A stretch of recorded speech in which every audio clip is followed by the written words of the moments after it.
Gary Atensi with CNTV, and today we're in Denver, Colorado. We are at ARCWEST Architects. Since 2006, they've been providing architectural services for the region of Denver here, as well as clients nationwide. What was the original focus, and is that what it is still today? The original focus of ARCWEST Architects was more commercial architecture serving the newspaper industry, more of an industrial process-oriented architecture. As time has gone on, some of those things have fallen away, and now our focus is probably more commercial and retail. Obviously have a lot of education on the wall there. I imagine combined experience between all three of you guys. How many years are we talking about? Combined experience about, what do you guys say, 60 years? Yeah, 25 years. Each. Interesting. And you guys focus on basically all phases of architectural service out there. Are we talking about residential, are we talking about business, or pretty much across the board? I would say across the board. I mean, again, we started with light industrial as our primary focus, but we've expanded into commercial and residential, and we work all phases from programming, schematic design, design development, construction documents, all the way through construction administration.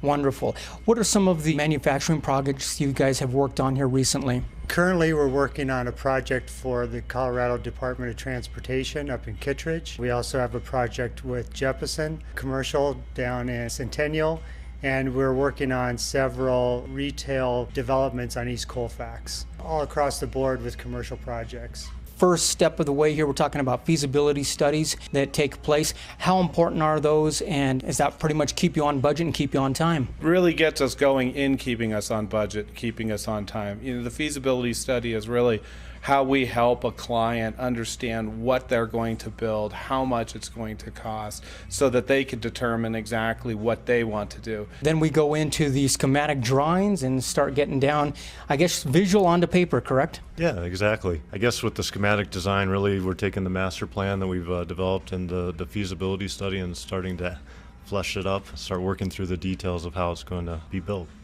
Wonderful.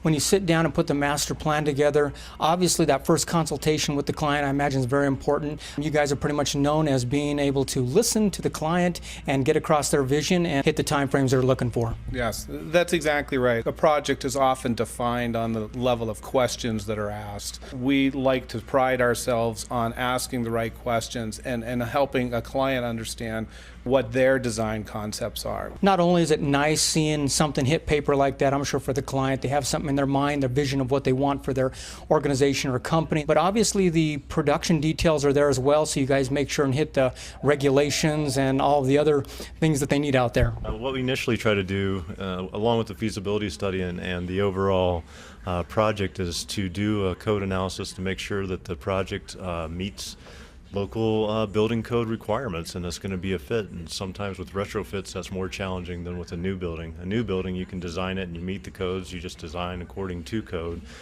With an older building, you have to verify or validate that the existing building is going to support the function that you're looking at. Now, once again, obviously since 2006, you guys have been out there doing this. Probably seen a lot of technology change just in that short period of time. How important is the 3D technology that you're able to provide for the client? The 3D technology is really our best tool to help a client understand exactly what the building's going to look like. Traditionally in the architectural profession, people tried to take two-dimensional representations of a project and convey that to a client, but people see things in 3D. When we can add 3D to it, they can look at something that almost becomes photorealistic in some ways, and we can produce those very quickly so that different schemes, different varieties of things that we're trying to show them can be illustrated, and they can make decisions on which direction they want to go. You guys can read the schematics, but someone else might be able to understand the art renderings much better. Correct, and I think that's where we're strong, is that we convey the project to the client in a way that they can understand, and we also develop a design that the client can have ownership of. They feel that it's part of what they helped design with the architect. And once we've got that in place, the feasibility study is done, completed, you're ready to move on with it. Do you also offer project management there on site? Absolutely. Usually, it's a few phases. We have to get through construction documents, but if the owner wants us to do the project management, absolutely, we'd be happy to. Well, are people seeking more green designs?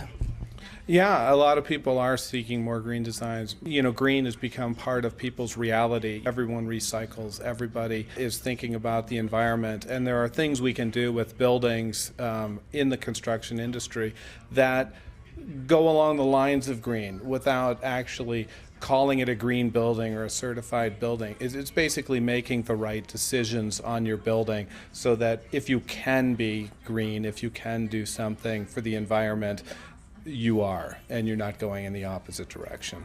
Excellent. You guys are basically a boutique architecture, if you will. I mean, it's really a personal approach that you're able to give that a lot of places aren't able to do. Are you finding that? Yeah, I think so. I mean, that was the original intent when they founded the company, and part of the reason I joined was to step away from a larger company in order to deliver hands-on service to our clients. In the past, we didn't necessarily have the control to execute the project in the way we'd want to, and I think now we do.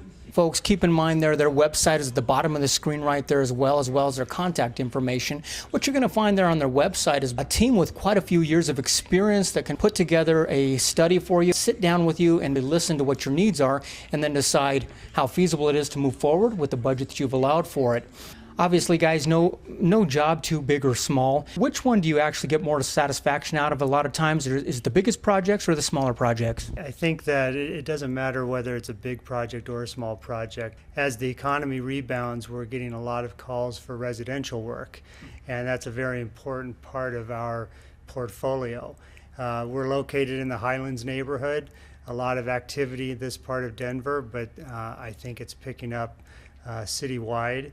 And the first thing we do is a free consultation with a potential client to see if it's a good fit, and if they'd like to move forward with a remodel or a new home, that's where we start. And currently we're working on projects everywhere from Louisville to a contemporary home here in Highlands. And speaking of remodels, I mean, I know a lot of times people here in the downtown area, they want to keep true to that original flavor of the house, if you will. Is that something you can specialize in? I mean, that's one approach. Many times they want to stay contextual and stay true to the style, but sometimes they want to really go the other direction, a contemporary or a modern structure. So that's what we ask, and that's what we find out with the client in the beginning. So we never push a style onto the client. We try to understand what they want, so we can build ownership for them in the design. That's actually a dollar saved, is when you bring an architecture on, because of the fact that you're